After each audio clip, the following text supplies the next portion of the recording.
دکتۆر محەممەد ئیحسان مامۆستای زانکۆیلی ئەمریکی لە ستۆدیۆ لەگەڵ منامەدێ دکتۆر زۆر بەخێر سپاس بۆ ئامادەبوونت. دکتۆرم ئاگر بەستە چۆن دەبینن شتێکی لە ناکەو نەبوو؟ منڵێم شتێکی متەوەقع بوو زۆر لەبەر ڕۆژ یەکەمی شەڕ وتمان ئەم شەڕە مەکسیمەم 14 ڕۆژی پێچێ باشە 14 ڕۆژی پێچێ ئەمە ڕۆژی 12 دوو ڕۆژی تر واستەکەم بێنەه و مفازەکان دەست پێکە یعنی وەقف إطلاقی نابێ ئەگەر ئەبەستێ لە هەردوولا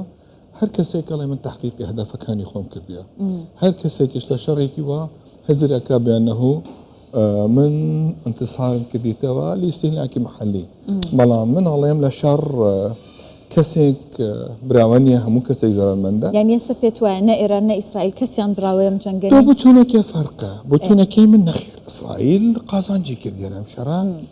ئێران زەرری کردیتەوە لەم شەڕە زۆر لەبەر تەقیمی زارەکە بێتەکردن ئێران بەحەسەب معلومات و دەیتە ئەوەی کە هەیە مەشروعی نەوەوی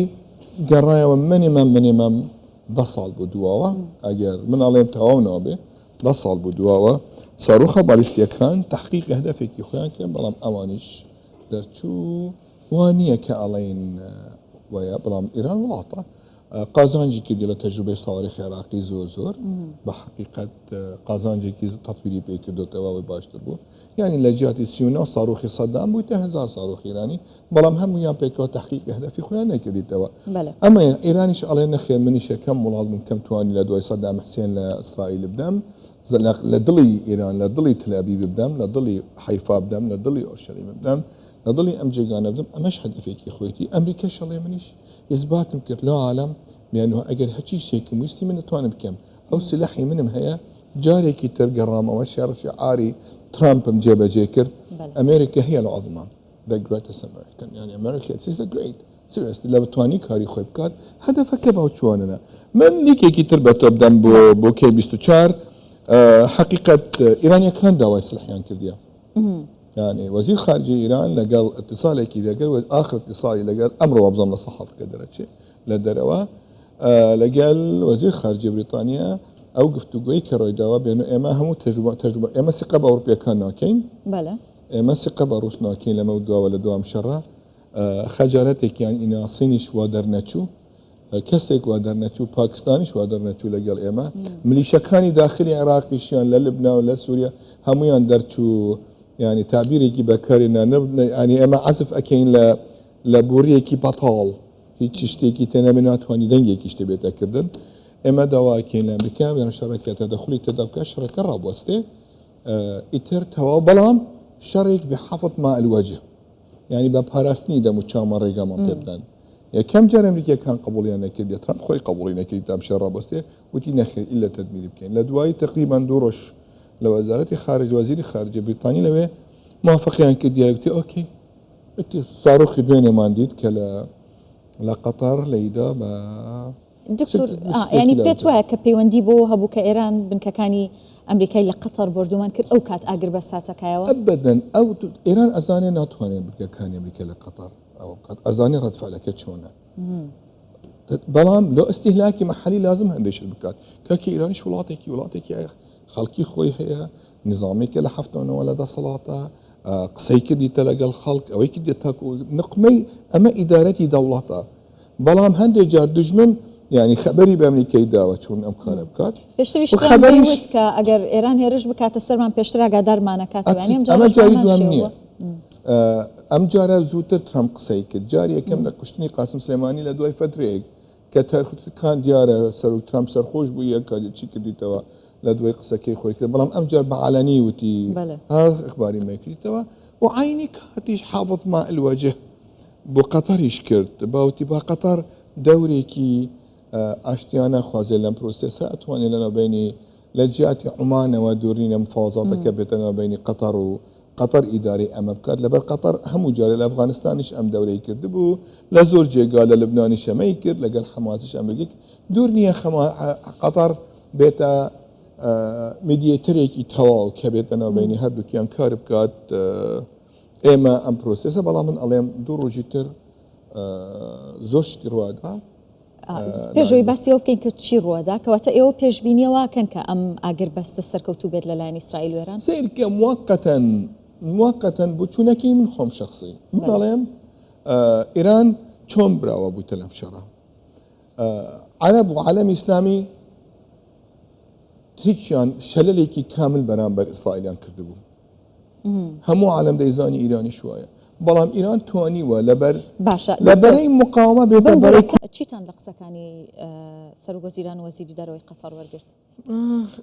ئەمە بۆم دیارە بێن و قەتەر دەورێک دێ هەبێت دەورێکی جدیتر هەبێت لە مفاوزات دوور نییە قەتەر بێتە بەدیلی دەوری سەڵتەنەی عومان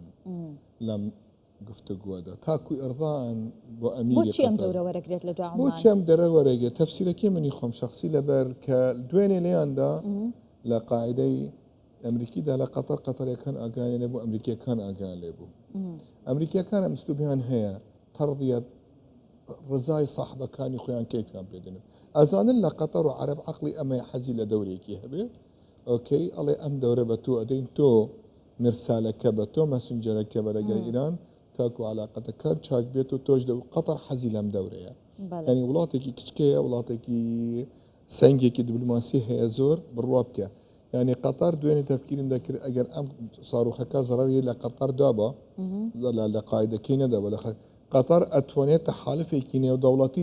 جدی دروست بکات بە پارەی خۆی بە دیبلۆماسیەتەکەی خۆی دژیران هیچ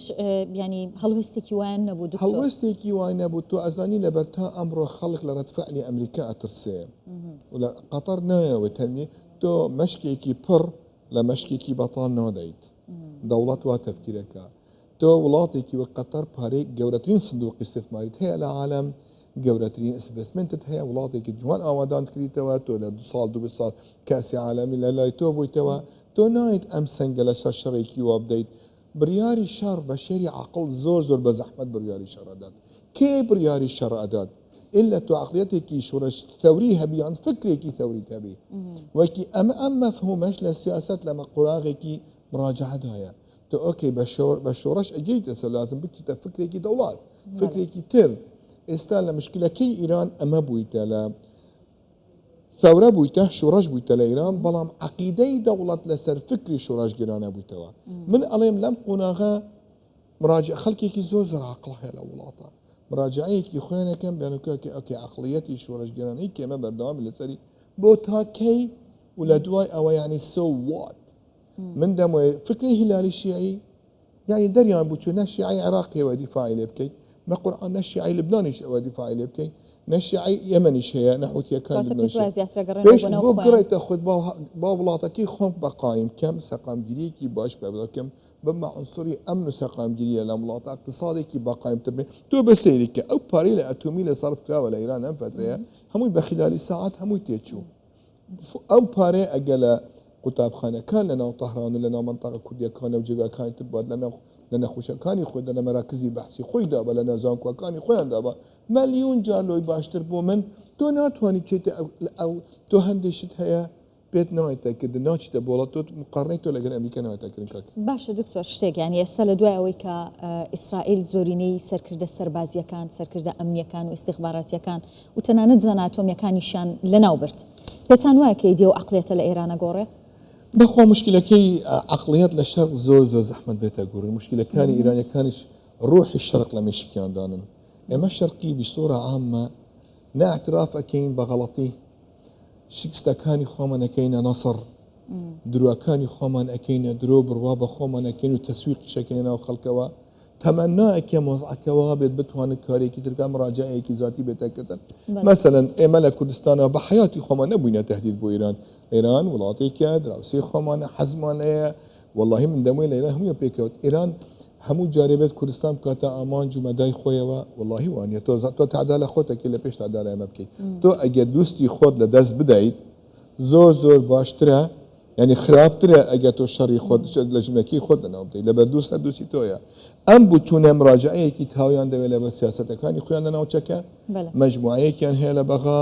داعمیانەکەین بەمە دەرچوو هەمویان بووینە قمەی فەساد بدعمي أمريكي أم ولاطيان تيكدايا عراقيان تيكدا عراقيان ويران كر عراقيان كرا دزستان براستي وضعي كي وين خلق كل ولاطيان تسقام جريك نلاقي كرد نلاقي سقام جريك نلاقي ولاطيان إقليمية كاني خويان أوتونومية تكنيكا كتوش احترام دولتي كي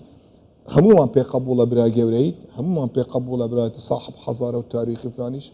بلام تو خود بيست مراجعه كي تبو سياستك يقول منطقه بكي لبر او سياستي جران سركوتو نبويه باعتراف كان كواتاتوي بليك ايران اسرائيل ياخذ امريكا بيكوا درسك كان دابا ايران يعني شتيك بوي كليوي فيربي حقي درسك كان داب نك بايران درسك دام بايران درسك دام بروسيا كان درسك دام بالصين كان درسك دام بهنديا كان درسك دام بعالمي اسلامي بيكوا درسك دام بعالمي عربي جاري كتبوا اثبات يعني كله خلق بينه تفوقي تكنولوجي لا اعلى مستوى ده كسب قرني بينه تاكد تفوقي عسكري لا اعلى مستوى ده تفوقي استخباري امني خرقي من الله لدواي حرب عالمي جهان يدوم أكبر عملية استخباراتي وخرقي لتاريخ بشر بويتوا لشري لم شري أخيري بويتوا تو بتواني خرقي كي وابكي لولاتي كي وولات باريس وهولاتي كي ريكوبيك لإيران خرقي كي وأمني بكيت أما أبريكي زوري تيايا اگر وا به آیا للتوان شپیده دکتن آیا لولاتی کی و کی ملتی کی و عراقی کان هویه وطنینیت ها استاتو شپیده دکتن بکید اما ام درسا دروسی کی تر بو ایرانی کانش براستی زور بمانا من خم شخصا من زور حزم لو ثقافتها لولاتی کی عظیمه تاریخی کی عظیمه بلام تمنا من دک درسی کی لیور برن شاری کی باش نیه و هیچ آشتی کی خرابش نیه همون جاری آشتی لشار باشتره مراجعی زاد بتکدن مفهومي فكري ثوري براستي محتاج قرانية لا من باسي فكري كم بله زور اوكي محتاج قران كاريكي جدية تاكو بتوين ام ولاطة اهم شيء راس مالت هاولاتية ولاطية راس مالت بروسي ديمقراطية الشيعي بسر هردو تشاو سني بسر هردو تشاو بلان تو زياتر بيوستا تو بچيت ولاطي كي و ويران اقتصادي كي مدمر خلقي كي و راستي محترم ورزيل بس عن اقتصادي والله من اتومي دروسته كم والله من باليستي دروسته كم خطوا لصدام حسين نتواني اذا اتومي باليستي كدرس لاخيري شبيت هذا وام مرحله اجى تغيير فكري السياسي لوينيتا كدن مرحله تغيير نظامه عينا سيناريو عراق دوباره به باشا بيش او بيغومان ابي بتشنو سرمي زيدان وساندن وقفتوغو پێشەوەی باسیەوەت لەگەڵ بکەم کە ئەگەر ئێران بەوە ڕازی نەبێت کەواز لە ئەتۆم بێنێت چی بەسەردێت دەمەوێت بپرسم ئێرانە بێ ئێستا لەگەڵ کێ دانوستان مشکلەکە ئەمەیە ئێران بچوونەکەی من ئێران لەگەڵ ئێران لەگەڵ ئیسرائیلەکە ناتوانێت دانیشت حقیقەت وسلحێکی شووە بۆچی ناتوانێت دانیشت لاستهلاكي محلية من متأكد من إسرائيل مانع إني صبي بعتبر لقطة لإيران إشراف ضد لا طهران بيك وقفتوا قبكين أوان لاستهلاكي كمحلية وآليتي برياردان نضجي سياسي لآليتي برياردان يعني بوشو نظامي كي تركك أجرتو فهمي نظامي الإدارة كدنيا ولاد إيران نظامي زوزو زحمته أمريكا جاري كي تديت لسر خط بمساعدة كي قطري يعني انجليز دوري كي باشتر ابين لم كاتا استا انجلترا ديت انا بروسي اوي لجهات اوروبيه كان لبر ازمي ثقه اوكي ازمي كي ثقه بها بوت لعقل وزاري خارجي صيني ايراني بانه وضعك بمشكل وانبو يعني خويان زوزو بشطارات يندزاني لبيش الشركه خويان زوزو ويندزاني همو كسك عراقيه واتواني هموشتيك وعراقيش همويان ام زبلو زوالي لبغاها اوانا بمفاوضات وبيت حديقي داخل نازاني بانه نخير خلقك هلا واشنطن وانيا قرا وعقليه برامبر اداري ترامبش اداري 2015 اوبامانيا لقال امريكا كان دانشيه باشي مرحله دوام بلام او شروطي كلاليستي نتنياهو دهيا او ابيت اساس مفاوضاتك نك بيشكان بيت بلد سيك بيشكان او ابو مرحله زونك دروس كان كإيران حقي هي 3.63 يورانيوم تقسيم بكاد بكاروباري يعني مدني اوكي حزيان ليا لداخل ايران بيت لجزيره حزيان ليا بيت لامارات بيت حزيان ليا بيت للسعوديه بيت اوكي استا او سيناريوهات يتشو 3.63 دورنيا بت 1% ودورنيا تقسيم شنو تكدن ايران بمرازيه به لازم راضي به لازم وكان تو دواء سلاح ممكن لقيت تو اشبم تو هم بشروط كاني من راضي به ومن عليهم زول بشروط كانش راضي بيته مرحله كم اتوميه كما صاروخ بالستيه كان يعني ده مرحله سيام كخط ليستي دوما دستي خود لم ملاطانه ببرد علاقات بينيه تصرف كي كدولات نك تصرف كي تتابع تو سوبر ريجنال باور نيد تو جاران هزدت كتو سوبر ريجنال باور نيد مخير سوبر ريجنال باور درنا شوي وانيا تو تواني تو لمرحله شو مرحله قوقعه كردني صدق اسرائيل جاران ايران يقول تدمير يا كم ايثار نخير حصر بو من نتوان صاروخ بشان مرم نتوان تدمير بكم عرب شلون جاران يقول اسرائيل هم يفريا دمنا بحر امر ناتوان تقيش لبكن اما مرحله بدايتي مرحله كتره حقيقه من يعني كسرك لنا قال بانه من زور بركه كمن ديتا اخوينا من سيري رقمه ايتاك من لا من يعني سيري اواك خلقك لبري اوروجكم انت كان تو دفاع من دفاع الاسرائيل نوكي قد